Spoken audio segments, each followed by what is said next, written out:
വിശുദ്ധ യൗസേപ്പ് പിതാവിനോടുള്ള സമർപ്പണം. 16-ാം ദിവസം. പൂർവ്വപിതാക്കന്മാരുടെ വെളിച്ചമായ യൗസേപ്പ്. ദൈവവചനം. ഒരിക്കൽ നിങ്ങൾ അന്ധകാരമായിരുന്നു, ഇന്ന് നിങ്ങൾ കർത്താവിൽ പ്രകാശമായിരിക്കുന്നു. പ്രകാശത്തിൻ്റെ മക്കളെപ്പോലെ വർത്തിക്കുവിൻ. പ്രകാശത്തിൻ്റെ ഫലം സകല നന്മയിലും നീതിയിലും സത്യത്തിലുമാണ് പ്രത്യക്ഷപ്പെടുന്നത്. ധ്യാനം. നിത്യപ്രകാശമല്ലേ ദൈവം? സൃഷ്ടികളിൽ മഹോന്നതമാണ് സൂര്യനും ചന്ദ്രനും താരഗണങ്ങളുമെല്ലാം. സൂര്യനിൽ നിന്നാണല്ലോ ചന്ദ്രനും മറ്റും പ്രകാശം സ്വീകരിക്കുന്നത്. നിഴൽ ഇല്ലാത്തത് സൂര്യന് മാത്രമല്ലേ? അതിന് പകരം വയ്ക്കാൻ മറ്റൊന്നില്ല. സൂര്യവെളിച്ചത്തിൽ മാറി നിൽക്കാൻ അന്ധകാരമുണ്ടോ? കാർമേഘങ്ങളുടെ അന്ധകാരങ്ങൾക്ക് സൂര്യവെളിച്ചത്തെ എത്ര കാലം മറച്ചു പിടിക്കാനാകും? വെളിച്ചത്തിൻ്റെ സൂക്ഷിപ്പുകാരനായിരുന്നു ലൂസിഫർ, പ്രകാശം പരത്തുന്നവൻ. പക്ഷേ സൂക്ഷിപ്പുകാരെന്ന സത്യം മറന്ന് തന്നെ നിത്യവെളിച്ചമായ ദൈവത്തേക്കാൾ വലിയവനായി ഉയർത്തി. യെശയ്യാ പ്രവാചകന്റെ വാക്കുകൾ കാണുക. ഉഷസ്സിൻ്റെ പുത്രനായ പ്രഭാത നക്ഷത്രമേ, നീ എങ്ങനെ ആകാശത്ത് നിന്ന് വീണു? അഹങ്കാരവും അനുസരണക്കേടും ലൂസിഫറിനെ അന്ധകാരത്തിൻ്റെ കുഴിയിൽ നിബദിക്കാൻ കാരണമാക്കി.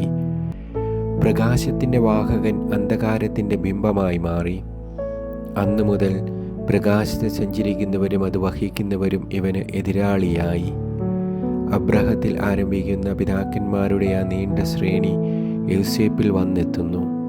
അബ്രാഹത്തിൻ്റെ വിശ്വാസത്തിലും ഇസഹാക്കിൻ്റെ അനുസരണത്തിലും സോളമൻ്റെ വിജ്ഞാനത്തിനും ദൈവീക പ്രകാശം കാര്യമായി നെള്ളിച്ചിരുന്നു. എന്നാൽ ഈ പൂർണ്ണത യൗസേപ്പിലാണെന്നറിയുക. നിത്യവെളിച്ചമായ ഈശോ ആ കൈകളിലാണല്ലോ വളർന്നത്.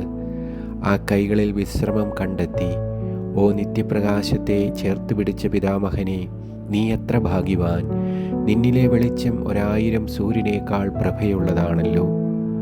തീക്കൊപ്പം ചേർന്ന് തീക്കട്ടയായതാണ് യൗസേപ്പ്. വെളിച്ചത്തെ ചേർത്ത് വെച്ച് വെളിച്ചമായി മാറിയവൻ. പിതാക്കന്മാർ അന്ന് ധ്യാനിച്ചതും ദീർഘദർശികൾ പ്രഖ്യാപിച്ചതുമായ നിത്യവെളിച്ചത്തെ യൗസേപ്പ് തൻ്റെ അഗാധമായ എളിമയും അനുസരണവും വഴി സ്വീകരിച്ചു. വെളിച്ചത്തിന് മാത്രമേ വെളിച്ചത്തെ സൂക്ഷിക്കാനാകൂ, പകരാനാകൂ. അന്ധകാരത്തിനൊരിക്കലും വെളിച്ചത്തെ സൂക്ഷിക്കാൻ കഴിയില്ലല്ലോ. ഈശോയെ വളർത്താൻ വെളിച്ചമായ യൗസേപ്പ് തന്നെ വേണം. യൗസേപ്പിലെ വെളിച്ചത്തെ തകർക്കാൻ അന്ധകാരത്തിനൊരിക്കലും കഴിഞ്ഞിരുന്നില്ല. നിത്യവെളിച്ചമായ മിശിഹായ്ക്കായി കാത്തുനിന്ന പൂർവ്വപിതാക്കന്മാരെക്കാൾ എത്രയോ ശ്രേഷ്ഠനാണ് മിശിഹായെ കൈകളിലേന്തുകയും വളർത്തുകയും ചെയ്ത നമ്മുടെ വത്സല താതൻ. ഈ താതൻ്റെ വെളിച്ചത്തിൽ നമുക്ക് രക്ഷകനെ കണ്ടെത്താം.